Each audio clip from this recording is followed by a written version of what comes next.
What up, traders? What up, investors? Ken here from Dyslexic Investor, and thank you for tuning in for another fantastic video. Today, we're going to be looking at Tesla. And if I do this ever periodically, just go to Google, of course, and just type in Tesla stock and see what some news articles, what the talking heads or the journalists are saying about Tesla. And of course, most of the times it's all going to be somewhat negative, saying that no more sales jumping to China, and then they just kind of flip-flop back and forth. If the stock's up one day, they're bearish. If their stock's down one day, they're bullish, or whatever. It's just completely, I think, a nonsense day to day. But with this one here, this is why Tesla stock just tanked again. Which again, tanked is a very, very loose word. Tank usually implies a 10 to a 15 to even 20% down move. And again, we're not really seeing that within Tesla. We're seeing it really across the overall tech sector market. And of course, with the expansion of EVs from China to Europe, you have GM coming into the game now with the Hummer, you got Mercedes, you got BMW, all these other kind of car makers are kind of jumping into the pool. And I think that some people are just a little hesitant. I don't know, like whatever. Again, full disclosure, I'm a long Tesla shareholder, so this doesn't really disrupt me too much. Again, I think it could be a potential some buying opportunities down the road. So looking at this here, so Tesla, so basically they pulled this electric report saying that Tesla is responding to, again, the National Highway Traffic Administration saying, hey, we acknowledge the agency at this point that is offering extended warranties to the touchscreens within some of the older Model S's and X's. There was just an issue within the touchscreen again. Tesla was on top of it and is taking care of it. Like, yes, it's going to go maybe cut into a little bit of profits, but they're more or less focused on taking care of the customer. Of course, safety being the number one priority, which Elon Musk has said multiple times. Then the second one they're talking about, which is a little bit more serious, cereal, they say, over in Germany, which is again in Europe, if you guys don't know that, Electric is quoting from a German's Autowagen, which is Autowochen, which means automobile week. Wochen means week. Again, that's for German. Tesla is also having difficult obtaining permits to complete construction of its Gigafactory in Berlin, which actually it's outside of Berlin, but people don't understand that either. The company is depending on the factory to support sales of the Model Y crossover in Europe, and the delays of this construction could throw a large monkey wrench into their plans. Bum, bum, bum. Okay, so overhype. Is this going to be a problem again? If you know anything to do, or if any of the viewers are in Germany, I'm sure you're 100% aware of about amount of regulations you have to go through to do basically anything in Germany. Let's put it in Europe altogether. So again, I'm sure Tesla, Elon, and the team at Tesla anticipated hiccups in the roadmap. And again, I think they're going to be, again, supporting the team, looking at what they've come from and what they had to work around with. If you understand too, is the factory that they're building on was actually supposed to be, I believe, a BMW or Mercedes factory, but they withdrew and they built it in a different part of the country. A lot of the permits were already done. I think this could be, I don't know, there could be some manipulation going on there. Just speculating here, got my hands up, speculating here. That could be Mercedes or BMW coming in and maybe just trying to front load some paperwork, or maybe kind of create a shortcut because BMW is coming out with BMW is coming out with SUV at the same time. They announced it a couple weeks ago, I believe, but it's not coming out till 2022, and it's going to be like their flagship model, and especially their model. It's kind of can be competitive to the Model Y, which is also strange. Is Germans and Europeans are not really crazy with crossovers. I think they would be more in tune with the Model 3, especially in Germany, being the smaller roads and things like that. But that being said, well, that's fine. This is a lot of this is just kind of a bitter batter back and forth. Anyways, let's go ahead and just jump into the charts and what you really kind of came here for, which is a very large trade that kind of came over the wire here that we saw happening around a little bit after 10 o'clock a.m. this morning. Some calls, about 200 calls on March 21st, sorry, March 19th of the year of 2021. So that is next March coming up for their monthly expiration. Someone bought 200 calls at nearly 132 bucks, so a little bit over $13,000 per call. Of course, if you put that in route, that's probably around, depending on commissions and things like that, around a $2.6 million play here. That's very interesting to see. Of course, there was a lot of other orders coming through today, which is pretty mind-boggling as well.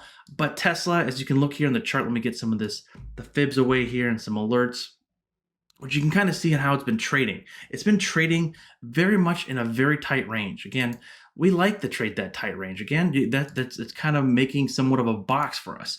And we're seeing that box here, I just kind of highlighted here. We call it the ping pong box. We call it the overall, not a death box, but more of just like purgatory, of just like, okay, you're going to be stuck in purgatory box until you can prove yourself to the upside. Again, going to be breaking above it. To the downside, it's going to be breaking below it. So just throwing this quick chart up here, we're looking for, if it starts breaking the 375-ish range, that could be further to the downside.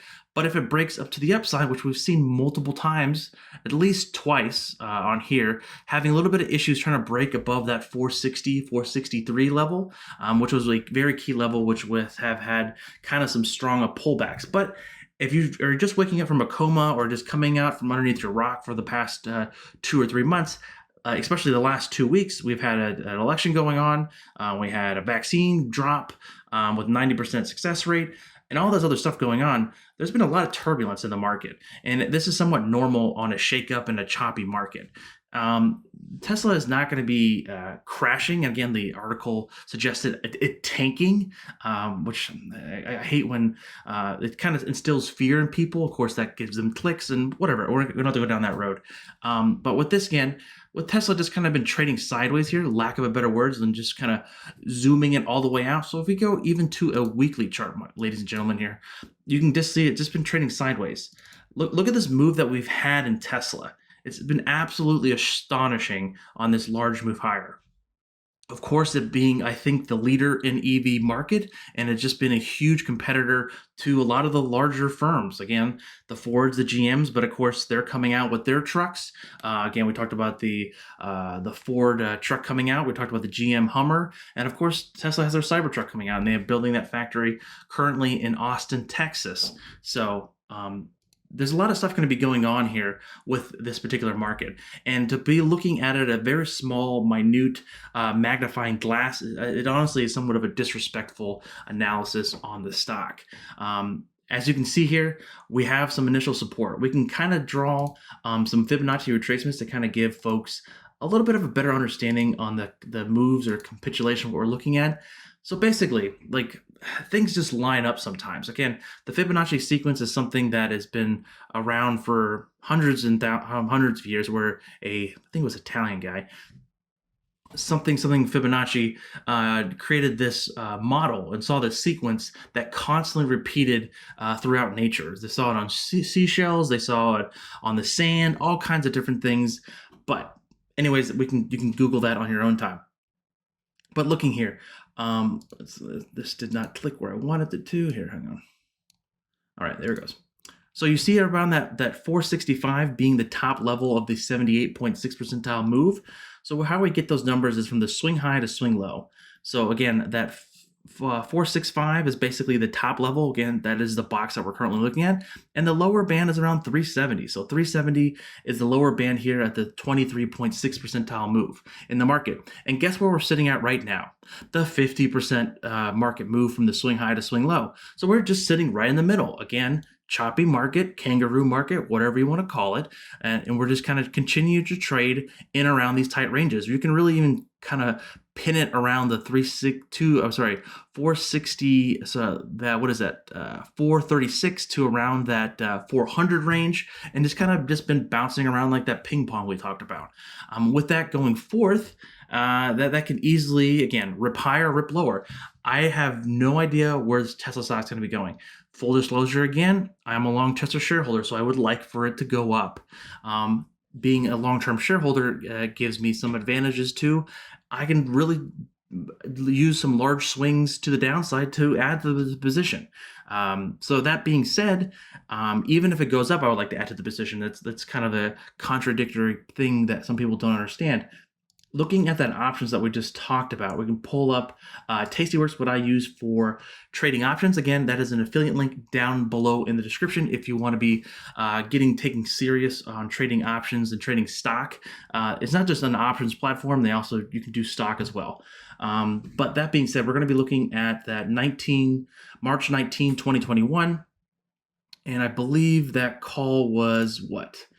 It was a 300 call, right? Yep, strike price was 300. So you can see that volume. It's going to be a very deep in the money call. So that's going to be somewhat of a bullish bet. You see, of course, a lot more options going through there as well.